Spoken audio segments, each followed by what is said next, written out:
Can you really increase revenue without selling more? How cool would that be if you could, right? Today's guest, Ken Wentworth, also known as Mr. Biz, says yes, you can. And when we come back, we're going to find out what the secret is. Stay tuned.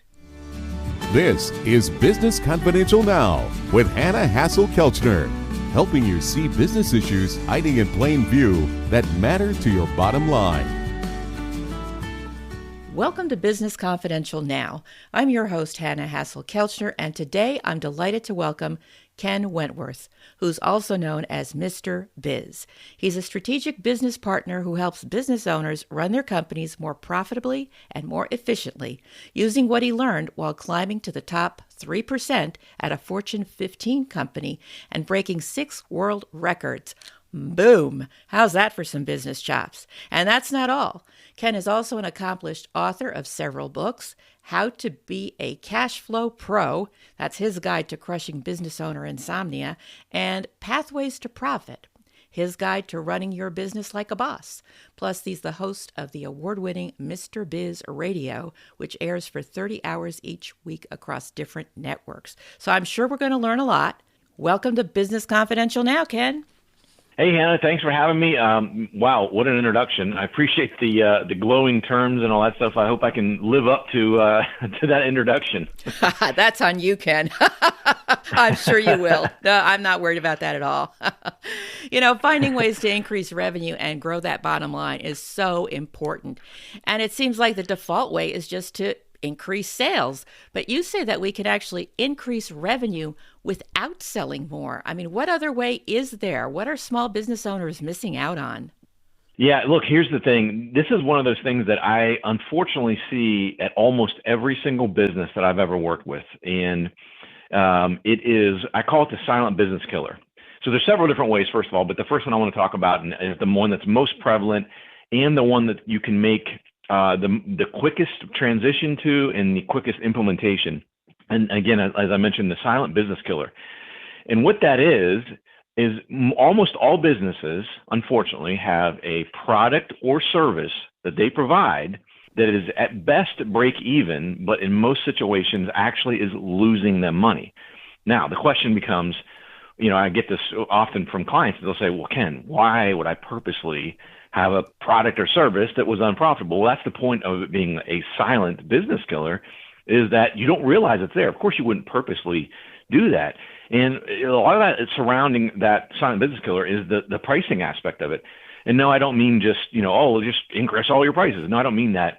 A lot of times, a lot of business owners that are small business owners that are really good at the product or service they provide. So, they're really good at plumbing, or they're really good at whatever it may be.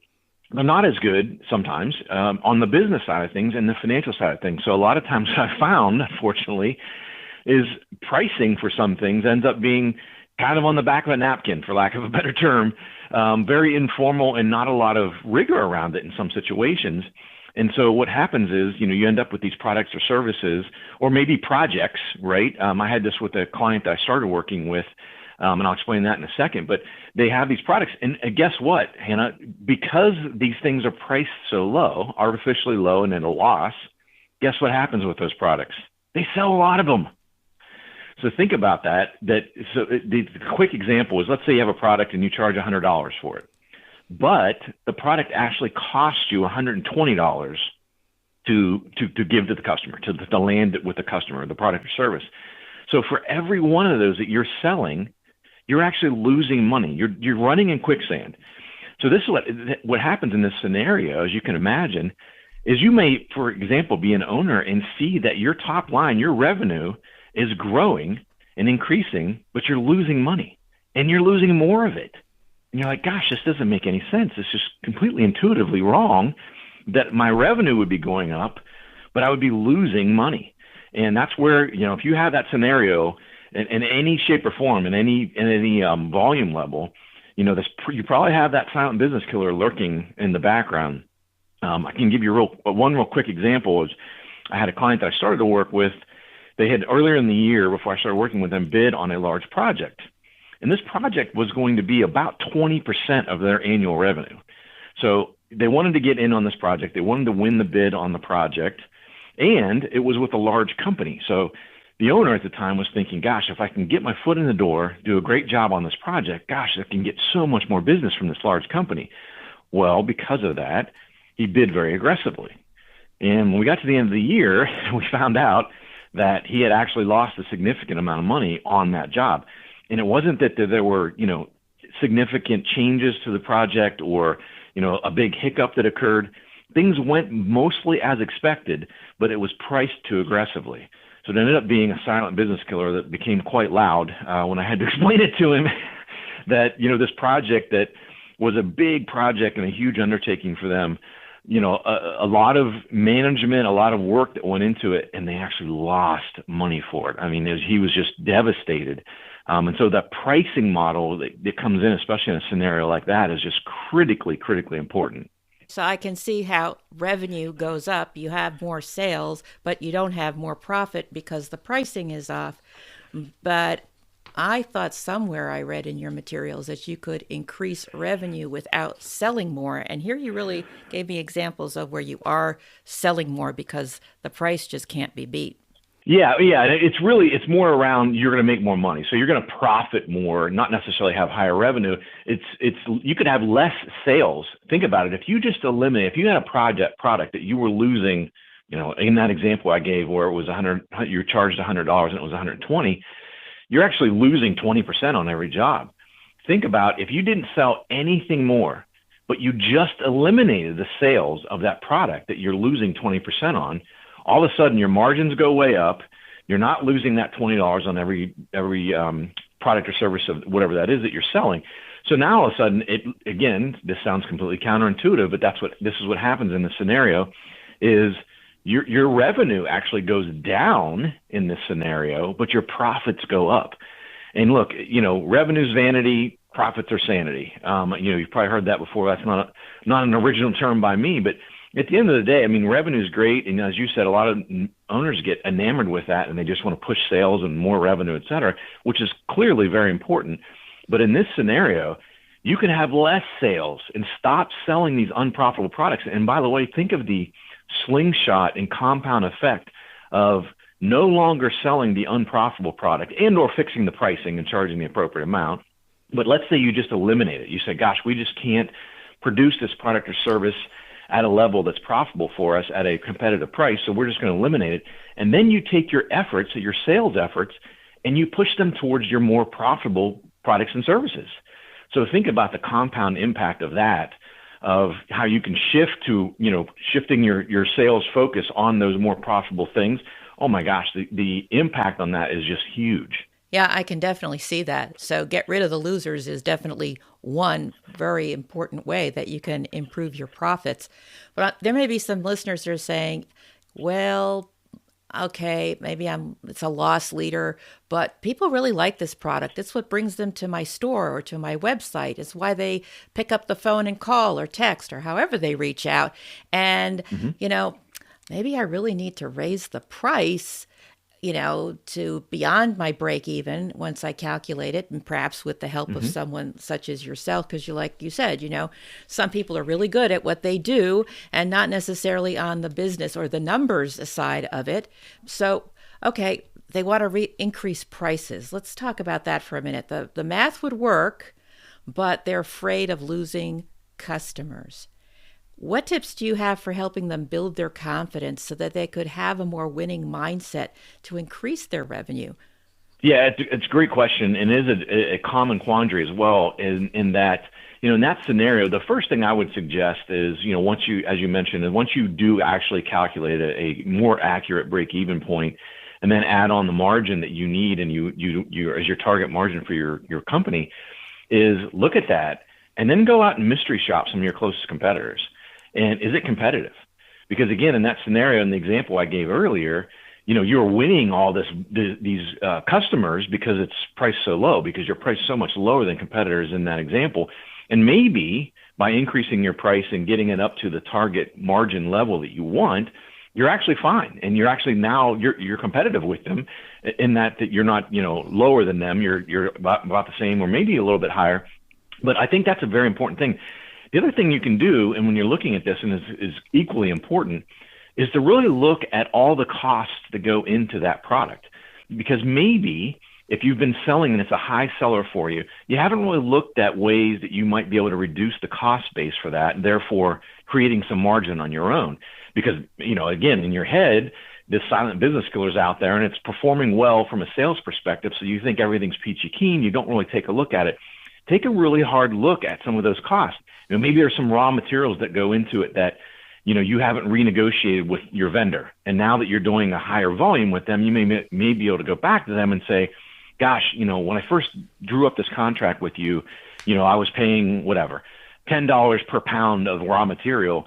Now with the volume I'm doing, let's look at what kind of price I could get on this. So if I know I'm going to do at least X volume with you, could we do it at $8 per 10 pounds or whatever I said earlier? And look at that cost base and see how much you can lower your cost base. And if you can do that, you create the margin without even having to raise your price in that scenario.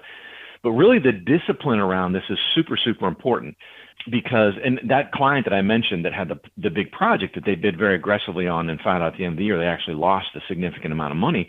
We implemented a pricing model for him to price projects that are above a certain threshold.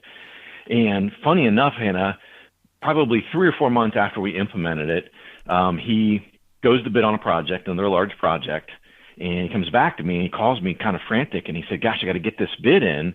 And I ran everything through the pricing model, and it says I should charge, I don't remember the exact numbers, but I'll make them up to illustrate. It says I should charge $170,000 for this project. And I said, okay. And he said, well, what should I charge?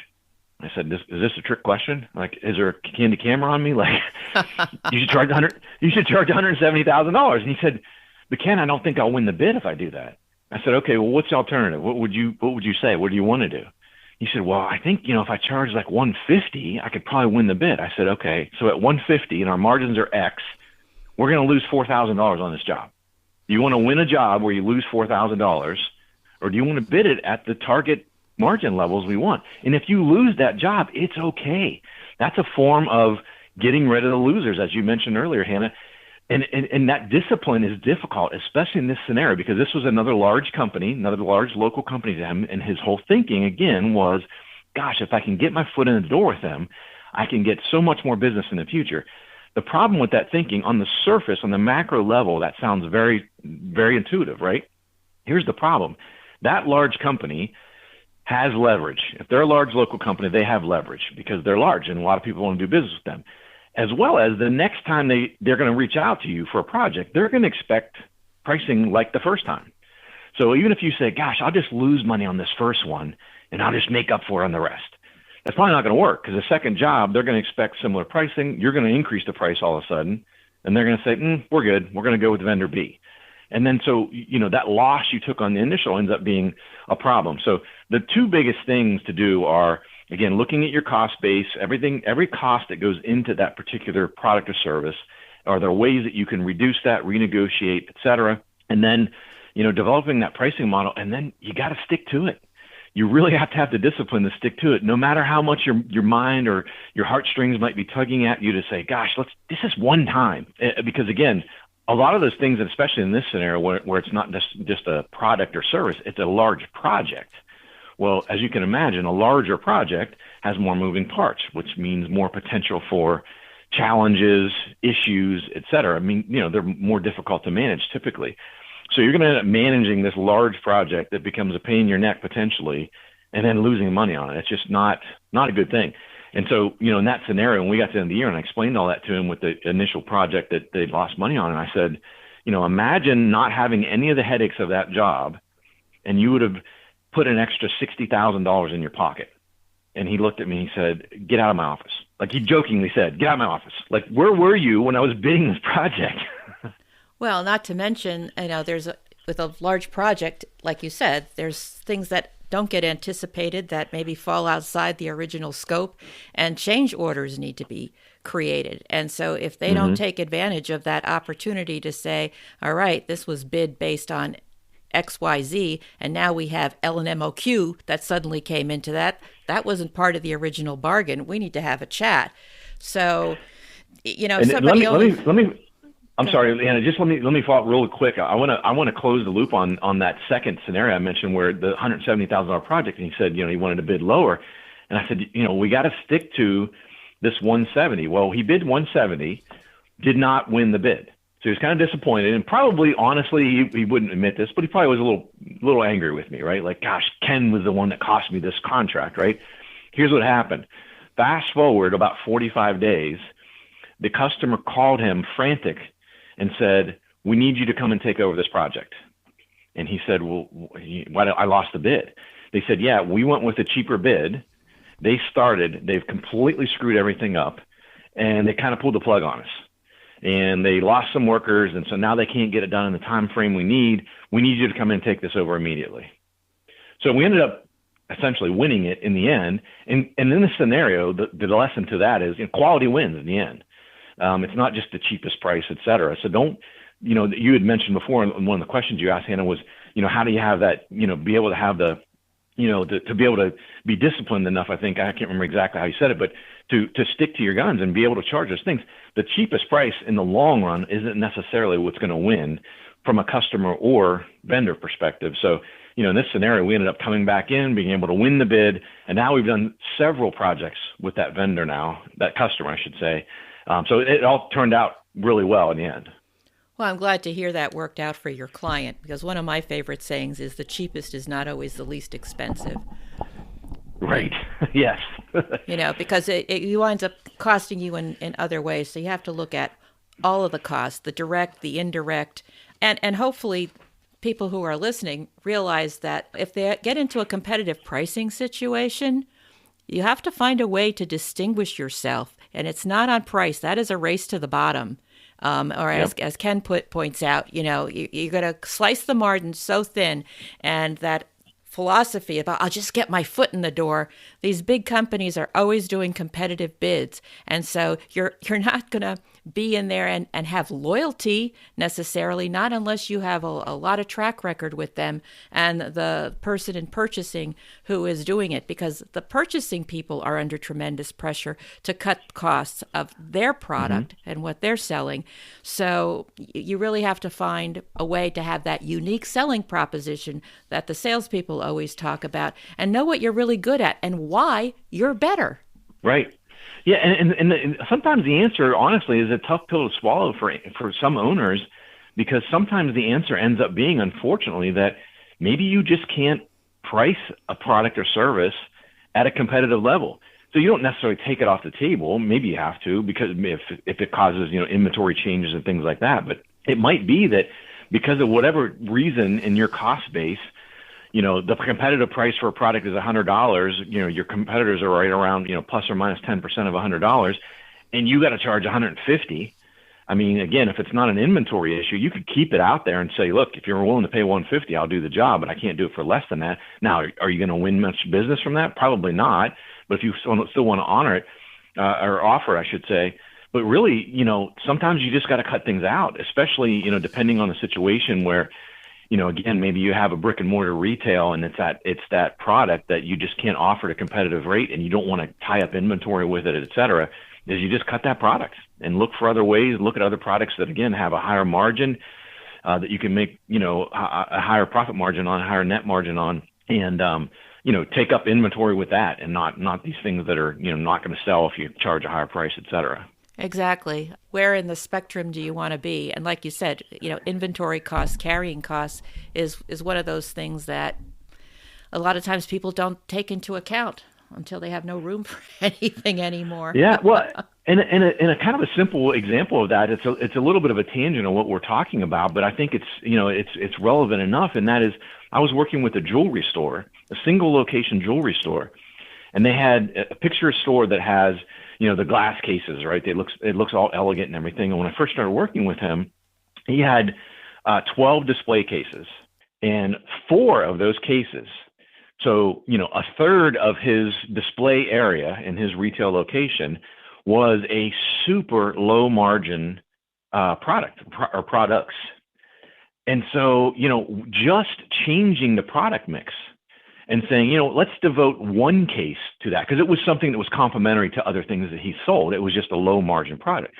And rather than tie up a third of the display area with a super low margin, we used one case and took the other three cases and put higher margin products in that. Just making that simple change significantly changes the profit margin of overall. And it doesn't, again, tie up your space, your inventory, et cetera, with these low margin projects, which, again, just increases profitability significantly without even necessarily, again, selling more. Exactly. You put your finger on something, something that was complementary. So, you buy this and you get one of these to go with it, and it's a bundled price. So that would be another way to handle it. Yeah, absolutely. What do you think are some mistakes that business owners make when engaging in a pricing conversation? One of the things that you mentioned earlier, Hannah, is that thinking that pricing is the end all be all. And as you said, I agree with you 100%. That's, getting into a, kind of a price war, a price battle is just a race to the seller. Like it's just a race to the bottom. That in the long term, that is not going to do you well. That's one of the things I see most often. And I guess one of the other ones I alluded to as well is it's I don't know if it's I wouldn't really say loyalty, but maybe a little bit of an ego thing of, again, as I mentioned, sometimes you have to just say, you know what, we're not going to offer that anymore. We just can't offer a competitive price.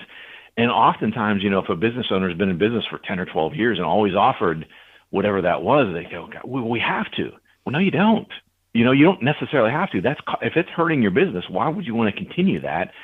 And again, that's the last resort, right? You want to look at ways to be able to keep that product or service available. Again, like I mentioned, looking at the cost base and other ways to renegotiate with some of the raw materials or whatever that might be, all those different things. But, sometimes those tough decisions are difficult for owners to make, especially, as I mentioned, if it's been a long-term thing. And then the third thing is along the similar lines of being able to look at things and just being able to stick to the pricing, right? Again, like that project thing I mentioned of, well, gosh, I don't think I'm going to win at 170,000. Let's make it 150. Again, getting your foot in the door, things like that. Those things just, again, that's a price war type of thing. It doesn't lead to long-term success. But those three things, even though I mentioned them before, you mentioned one, is those are difficult, what I found, for owners to really kind of swallow that pill sometimes, because for whatever reason, they're just kind of stuck in old ways a little bit. And so it's difficult to wrap your mind around, well, how could we not offer that product anymore? It just doesn't make sense. We've always done that or whatever. So I would say those are honestly the three biggest things. The last one I'll mention is just what gets you into that mess of the silent business killer in the first place. And that's just not devoting, enough attention and or having an accurate, way to price things. And that's one of the things that, sometimes people, again, just don't, they're really good at what they do. They just don't have enough of the background to be able to really dig in and get a fully loaded cost. A lot of times people will, when I start working with a client, they'll quote, oh, well, my margins are X. And when we dig into it, almost every single time they're actually lower because they're not incorporating everything in. They're not incorporating all the costs. Oh, well, did you put freight into this? Well, that's not a cost of the product. Yeah, but to deliver it to your customer, that's a cost of delivering that product. The landed cost includes all that. So things like that, I think those four things I would say are the biggest four sort of challenges or issues I see that business owners run into with pricing. Well, Ken, I appreciate your tips on what people can do to improve their margins. And if you're listening and you're ready to increase your bottom line, Ken's contact information can be found in the show notes at businessconfidentialradio.com, along with the link to his books and the Mr. Biz radio show. And if you know someone who wants to generate more profits and can't spend a whole lot more time on sales, tell them about Ken Wentworth, Mr. Biz, and this podcast episode. Share the link and leave a positive review so others can find out about it too. And you can do that on your podcast app or come on over to lovethepodcast.com/Business Confidential, because this is Business Confidential Now with Hannah Hasl-Kelchner. Thank you for listening. Have a great day and an even better tomorrow.